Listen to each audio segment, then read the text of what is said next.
Leafs host the Blue Jackets tonight as an injured Maple Leaf could be making his return to the lineup. We'll tell you who that is and what it means for the club on today's edition of Locked On Leafs.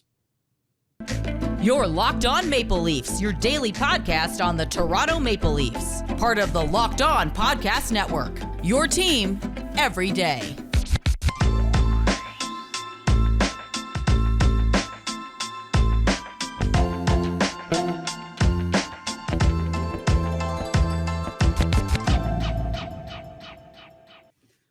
Hello and welcome into the April 4th edition of the Locked On Leafs podcast, your one-stop shop for all things Leafs. I'm your host, Mike DiStefano from TSN 1050 Toronto Radio, also known as Al's brother on TSN's Overdrive and TSN 1050's Leafs Lunch. Joining me, it's my co-host, Dave Morassutti from Sportsnet, also a writer for the NHLPA. Locked On Leafs is a daily Maple Leaf-centric podcast, so be sure to subscribe for free wherever you get your podcast from. Also, check us out on YouTube, Locked On Leafs. We got new content coming out to you each and every day, Monday through Friday, 5 days a week. So be subscribed to get that new content. Bit of a we got a game day today. We got Columbus coming to town here in Toronto, and so we know that it is going to be it's going to be a frustrating game because anytime that Toronto plays teams that are not in the playoffs, it typically turns out to be a frustrating night. Do you fully expecting that, David? Yeah, you kind of have to at this point. Like, just if you think the Leafs are gonna show, like, even the Blue Jackets have picked up some interesting wins, I will say, but they've also been trying to tank. Like, no team has tanked before for Connor Bedard. So yeah, it's gonna be tough to say for sure. But history would say, don't think the Leafs are gonna be pulling this out in convincing fashion. Let's say.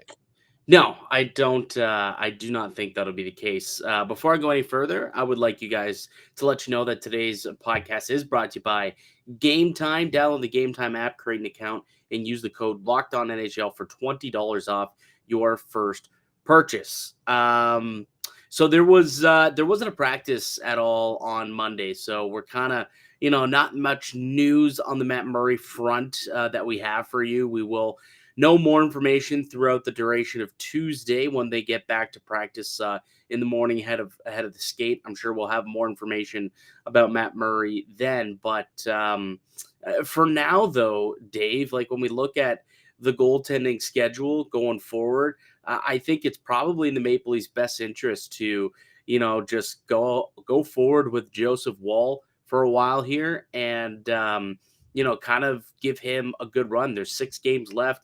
I would imagine that he and Ilya Samsonov probably just split the net 3-3 down the stretch here. I would even say maybe not even 3-3. Like, does Samsonov need to play a lot down the stretch here? Like, even do like a 4-2 sort of deal. At least do have a back-to-back, so it's guaranteed that you're going to get Samsonov for one, and then Joseph Woll for the other one. Obviously, this is all determining that Matt Murray is probably going to be done for at least the rest of the regular season, I would assume. So, yeah, I would say Joseph Woll probably should get the bulk of the work because at this point you gotta protect your guys. You got to protect the one that you think is is going to be your game one starter heading into the playoffs.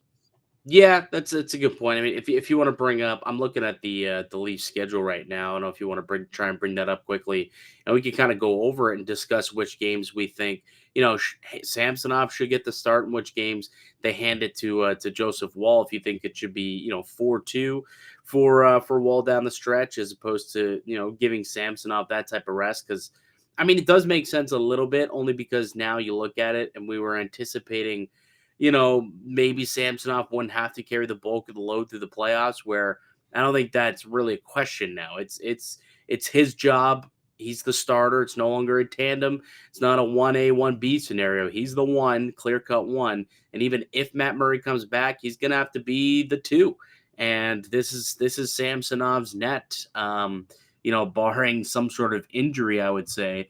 So he's never gone on a long playoff run. So maybe these next 2 weeks, giving him a chance to rest up a little bit before this grueling playoff run, maybe that would be best case scenario. So up on YouTube, we're just taking a peek at the schedule remaining here for the Maple Leafs. So they got tonight's game against Columbus. They play Boston on Thursday. Then they've got Montreal on Saturday in Toronto, and then they're in Florida, in Tampa, in New York to end off the season.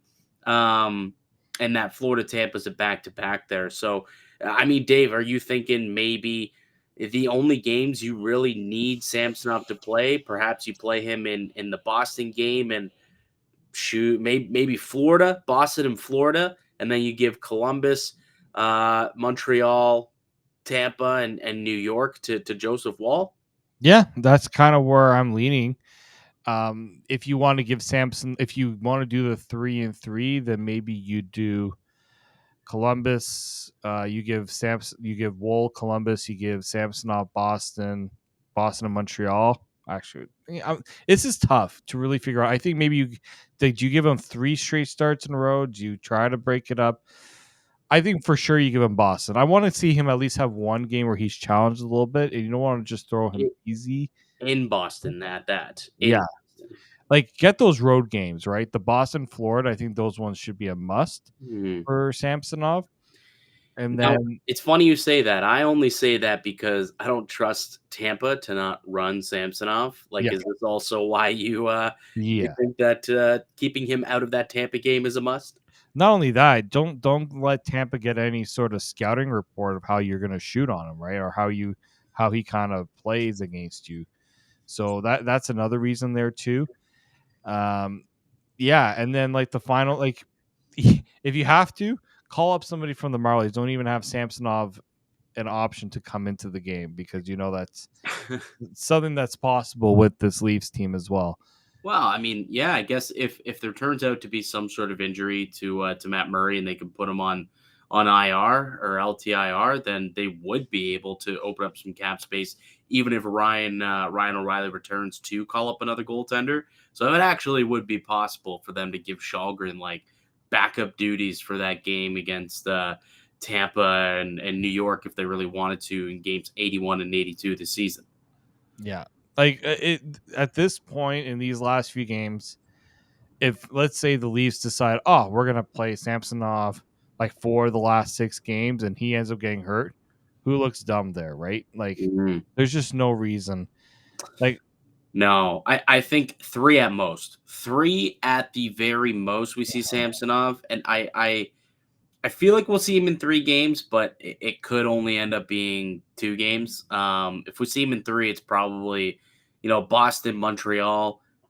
Maybe give him probably Boston, Montreal, and Florida, right? Give him those 3 games, and then he gets a week off until playoffs start, the following week, and you let Joseph Woll take the game tonight in Columbus, and then the last 2 games of the season against Tampa and New York. That's at the very most, but I wouldn't even be upset if it was just give him that road game in Boston, give him a road game in Florida, see how he plays on the road because we still kind of do have those question marks. And that's all I need. That's all I need because at this point, he is so important to this team's success. Like wrap that man in bubble wrap and don't put him out there and risk injury at the end of the day. Like I'm what I saw happen to Matt Murray. I don't know if you saw his Matt Duchene too took what happened to him in the game against. Did you hear about that, by the way? about Matt Duchene against Toronto? Yeah. Yeah, that did not sound very pretty. No. So for those who missed it, apparently when he took his hand out of his glove to check and see when he took the slap shot to his hand, chunk of his finger was still left behind in the glove.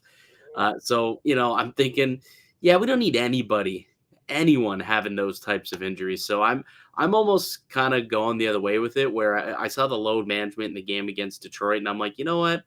I think that's okay. We can get a couple more of those load management type of games for guys down the stretch here, kind of filter in a night off for this guy, night off for that guy. But the most important person who I want their load managed is Ilya Samsonov. And if that only means getting him into a couple of games, so be it. Joseph Woll, Here's your opportunity to prove that you can be, part of this team's present. We know he's kind of the goalie of the future, but can he be part of this team's present and give the team confidence? It's a good opportunity for him too. Hopefully, he can run away with it.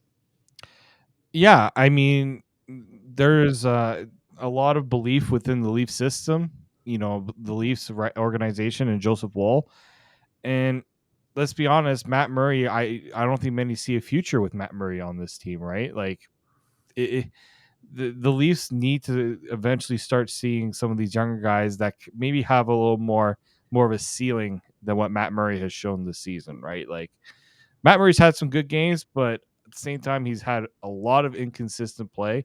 Let somebody who's really let one of your younger guys that you have put a lot of time and development into eventually show what they can do. We will continue to talk about all things Leafs on the other side. We're going to play some cosign, no sign. We also may have an update, not really an update, but a possible report on Ryan O'Reilly. We'll get to that on the other side. But first, I want to tell you guys about one of today's show sponsors. It's Game Time. Buying tickets to your favorite event shouldn't be stressful. Game Time is the fast and easy way to buy tickets for all sports, music, comedy, and theater near you. With killer deals on last-minute tickets and their best price guarantee, you can stop stressing over tickets and start getting hyped for the fun you'll have. They've got some, whether, you're looking for some tickets to the Leafs game, a Raptors game, got the Jays, the new ballparks opening up. You can find those always on the Game Time app. It's the place for last-minute ticket deals. Forget planning months in advance. Game Time has deals on tickets right up to the day of the event. Get exclusive flash deals on tickets as well. The Game Time guarantee means you'll always get the best price. If you find tickets in the same section and row for less, Game Time will credit you 110% of the difference. Snag the tickets without stress with Game Time. Download the Game Time app, create an account, and use the code LOCKEDONNHL for $20 off your first purchase. Terms apply. Again, create an account and redeem the code LOCKEDONNHL for $20 off. Download Game Time today. Last minute tickets, lowest prices guaranteed. Welcome back into the Locked On Leafs podcast. It's Mike DiStefano and Dave Morassutti. Leafs with a game day tonight. Columbus in town. And there is a possibility, David, that Ryan O'Reilly could return. I was speaking with TSN Hockey Insider Darren Dreger a week ago, and he noted that what he had been hearing was the target date was this game against the Columbus Blue Jackets.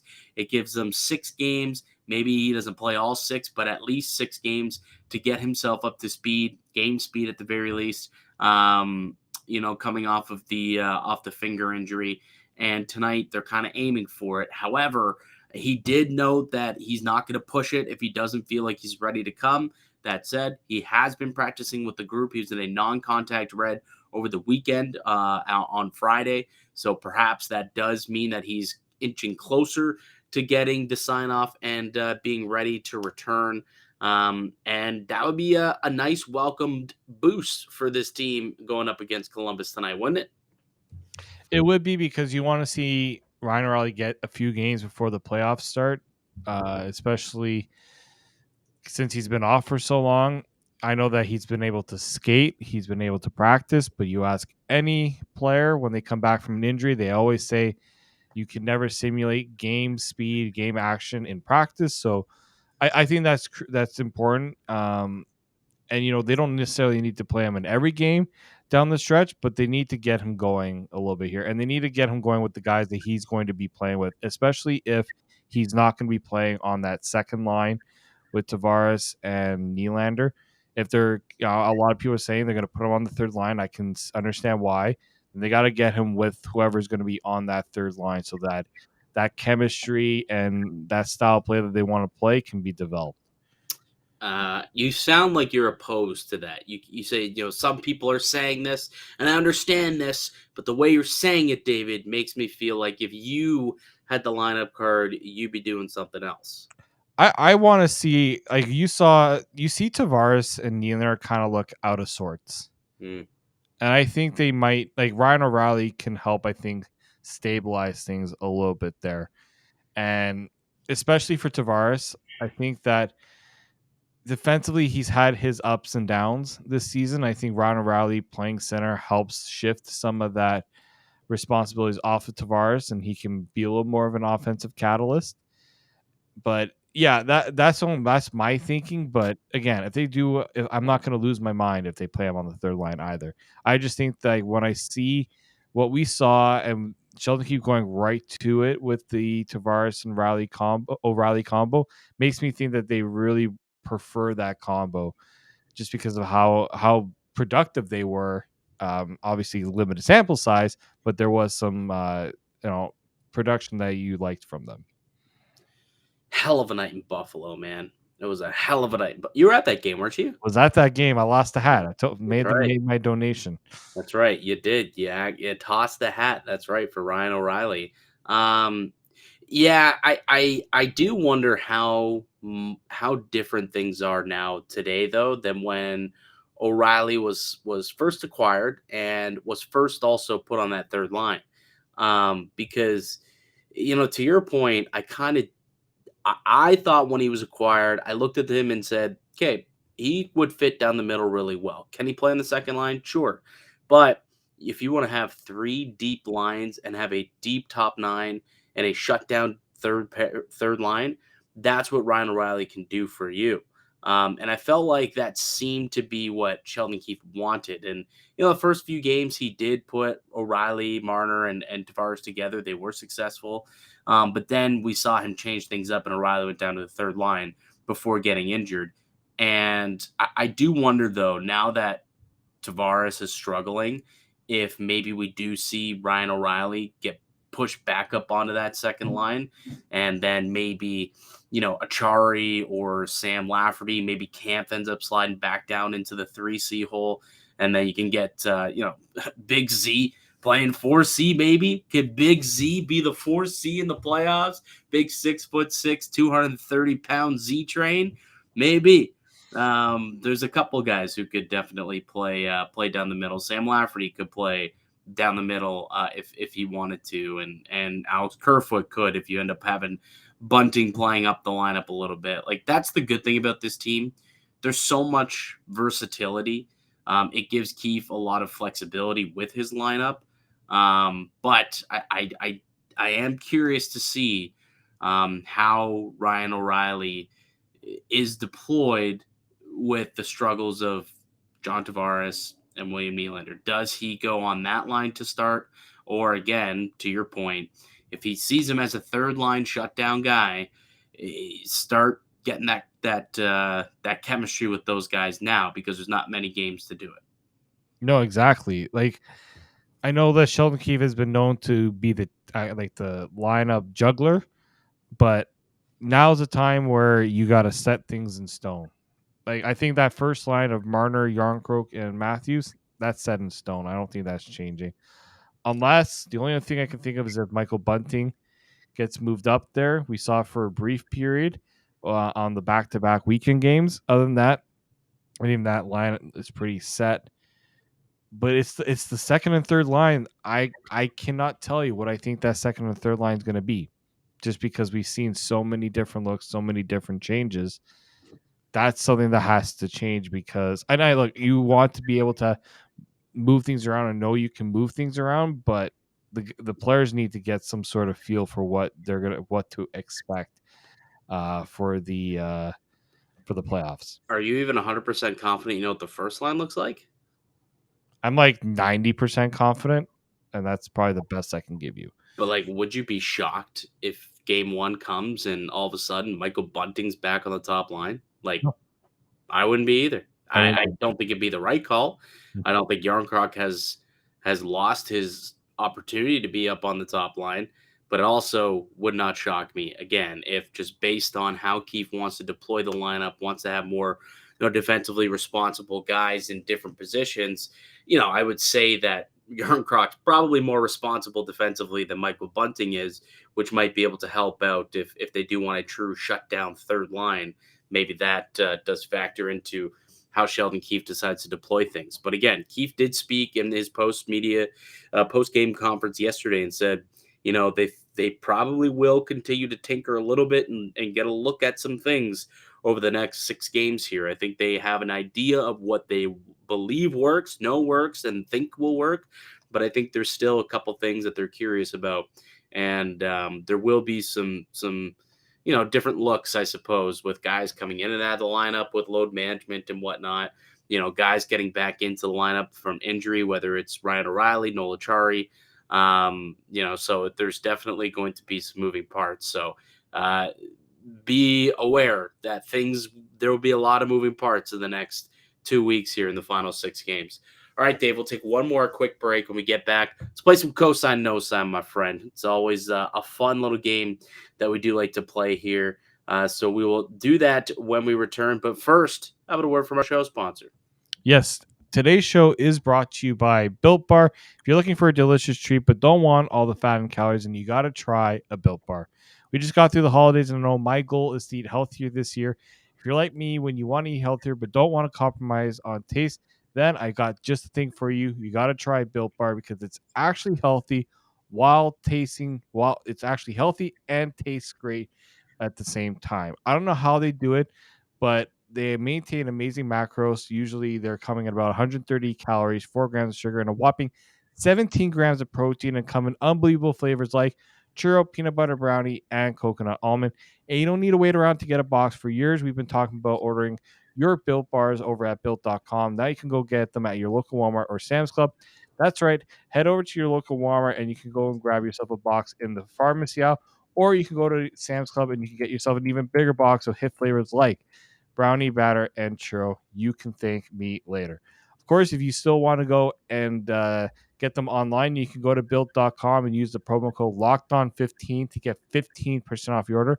So go to built.com to get 15 and use the promo code LOCKEDON15 to get 15% off your next order.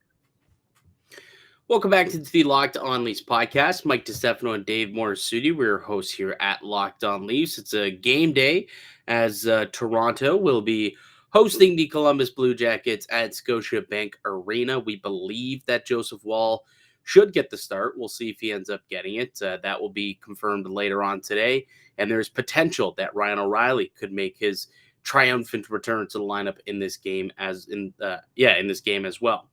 All right, Dave.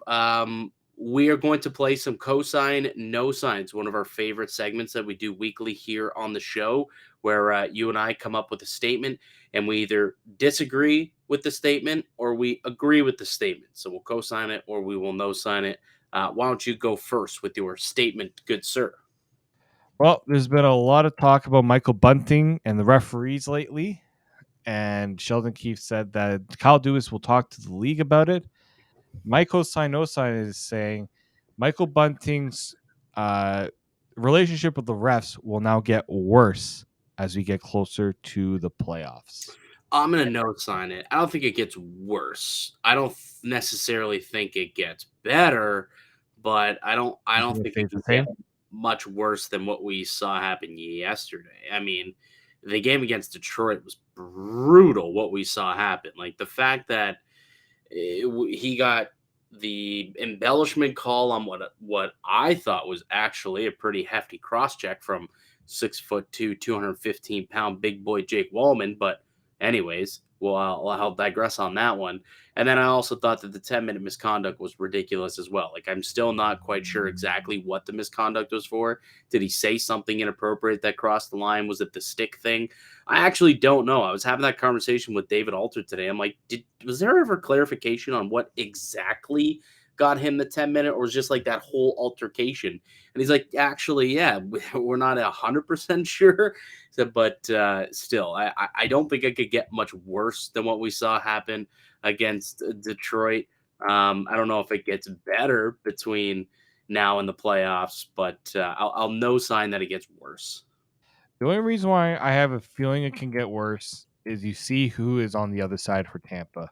Yeah. Corey Perry, he is going to goat Michael Bunting into doing something, because it reminds me a lot like what Radko Gudas did against Radko Gudas kind of tried to bait Bunting a little bit. Like that's where I'm thinking, like, you got guys on Tampa that are just known for they like, I look at that game even against Boston that they played. For the first 6 to 10 minutes of that game, Tampa didn't want to play hockey. They were just doing all the dumb extracurricular stuff that got them into a lot of penalty trouble. And I think they know that they see a guy like Michael Bunting, they're going to target him. And teams have done it in the past. I heard the Nazem Kadri comparison come up. I saw an article from in the Toronto Star from Kevin McGran that kind of suggests that like Bunting is getting into that Nazem Kadri territory, and it kind of needs to end. He is. He most definitely is, and he's put himself in that position. There's no doubt about it. Like I don't feel bad for Michael Bunting at all. I don't even like necessarily blame the refs for not giving him the benefit of the doubt anymore. Like he's lost the opportunity to have the benefit of the doubt. But I would have to think that the officials will even be on a little bit more notice just based off of last night. Like I think there's merit if Kyle Dubas went to the league and said, can you explain like how you think this was embellishment and why he, out of this entire scrum, is the only player to get a 10-minute misconduct here? Like this is pretty blatant targeting on one player, and I would assume that if that gets into the bug of into the ear of the league, maybe the officials will be a little bit less biased. I'm not saying that they're going to, let Michael Bunting get away with murder or that they're going to call everything. Just call it normally. Don't be biased. Right now, it seems as though they're legitimately biased against Bunting, where they're looking for him to make a mistake, and any little thing they're going to call him for it. That's the part. That's the part that's really frustrating. Is it's the little thing. It's not like a big like a big hit or a very like a controversial play happened and Michael Bunting's like going after. It's just like it's the small little like scrum Yeah. that's just getting into this bigger thing. I think that's what the refs are pissed off about. They just don't want these, and that's where Michael Bunting's got to be careful. Yeah. You can toe that line, but the refs hate when scrums come out of nothing. Like they don't want those scrums. Yeah, he didn't start that scrum though. That's I know. like he didn't start it either. Like, but he needs to get in there. Like I will also be complaining, be like Bunty, you can't be a bystander and something like that, especially if he's going to play on a top line with Matthews and Marner in there. Like you got to get in there, man. That's part of your job of being the third guy on that line. So it is a little bit of a catch-22 that he's in, but he does need to learn how to play on that line because he's certainly being watched very carefully right now with everything that he does. All right, Dave, that's a solid one there. Definitely a good conversation that is being had right now in Leafs Nation, and a slight concern that some people have heading into the playoffs. My slight concern heading into the playoffs is John Tavares and the lack of scoring at 5-on-5. Just one 5-on-5 goal in his last 16 games. He's averaging 1.25 shots per game over that time span, 16 games. It's really been worrisome. It's been a while here. Like that's a pretty large sample size. So cosign, no sign. Mitch Marner, when he returns to the lineup, which presumably should be tonight against Columbus, should return alongside John Tavares to get him going before the playoffs. I'm going to co-sign it just because I just don't see Nylander and Tavares working. I don't know if we can take a gamble that it is going to work. Like John Tavares needs to get himself going because the offense got to come from somewhere. And I think Cal Yarncroke's emergence on that line with Matthews, at least you can feel good about them being able to get things going offensively. And you can maybe afford to have Mitch Marner play with Tavares. Well, I I think he's think going to try also for sure. before Yarncroc and Matthews started to have some chemistry, Matthews and Willie had good chemistry too. And like if you're putting Marner on the second line, presumably you're flipping those two. Willie's going up to the top line, right? So I legitimately think there's a conversation to be had that, although Matthews and Marner is so dynamic and electric together, spreading out the scoring and having all four of those guys at their best might be the better play. Cosign, no sign that one. Yeah, I think we can co-sign that one. Yeah, I mean you got to have balance. You I think that's been really the Leafs issue for the longest time is they don't have the balance.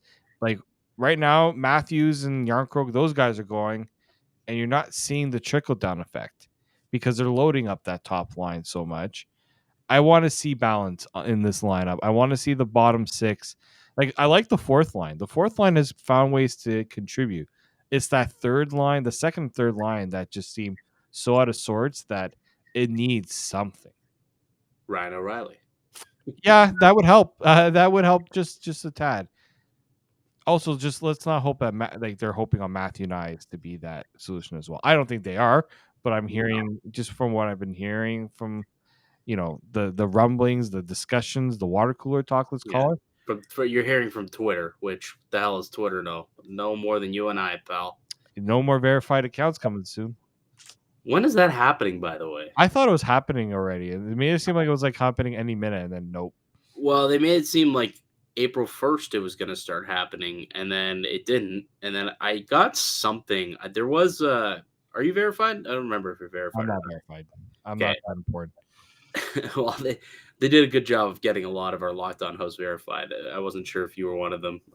But the they did send me, or didn't send me one, but there was like a notification that came up at the top of my Twitter that explained like, hey, we're moving into a Twitter Blue, and basically asked if I wanted to subscribe to this blue check mark Twitter Blue thing, and hell no, absolutely not. I could care less about paying $8 a month for my check mark. No, thank you. I really could not care any less. World, you could spend your money on a lot better things than a blue check mark, people. Yeah, I mean, like, it's cool to have for free, but I don't think it's something that I'd be willing to pay for. I mean, there's a lot of things that I would take for free that I would not be willing to pay for, and a blue check mark is one of them. I did see and that's why I'm just trying to look it up right now. A Twitter thread today talking about what we were just discussing, the difference between Matthews and Marner, and then when they're playing with Willie and Tavares, like they just play better together, legitimately. Hold on, let me try and find this. Find the exact analytics that I'm looking for here. And look, like these things can change. We're not saying that Willie can't figure things out with Tavares. We've seen them have good spurts, but the larger sample size tells us it's not something that you can really bank on in terms of being saying, yeah, no, they'll figure it out. We got no worries with that. There's enough sample size to know that you got to be a little concerned. So I got the goal differential. Funny enough, Austin Matthews without Mitch Marner this year, 42 goals, 15 goals against, 73% goal differential. Without Mitch Marner this season. Wow. But still, 30 goals with Mitch Marner, 19 goals against when those two are out on the ice. When he's with Nylander, 38 goals for only 13 against, 74% goal differential in Toronto's favor when Matthews and Nylander are together. So they're actually, Matthews has been on the ice for 8 more goals at 5-on-5 when on a line with Nylander this season than he is with Mitch Marner, which I find to be kind of interesting. As for Nylander and Tavares, only 17 goals they've been able to score together at 5-on-5. They've allowed 21 against, which is a negative goal differential, only 44%. Meanwhile, John Tavares and Mitch Marner, 30 goals for, only 16 against, 65% goal differential when out there on the ice together. I mean, that really just says it all to me, does it not? Like, it totally says it all to me.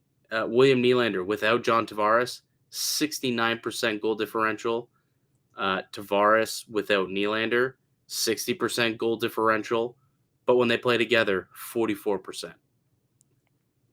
Like, it's just wild how they are just unable to play together. But Tavares and Marner, they work great. Nylander and Matthews, they work great. The numbers would suggest that might be the better play. And they're all about the numbers. I don't know. I I'm don't not talking expected numbers either, people. like I'm talking real life goals for, goals against. Way more goals are being scored with those guys paired up as Matthews, Nylander, and Tavares Marner than they are vice versa, the way that they are right now.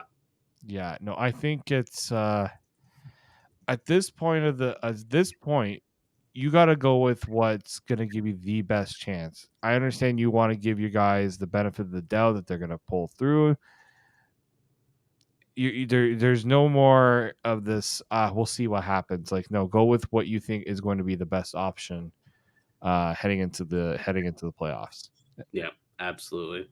All right, buddy. That'll do it for us here today. Enjoy the game tonight, ladies and gentlemen. Columbus, Toronto, puck drop 7 p.m. down at Scotia Bank Arena. I believe it's a TSN television and radio broadcast.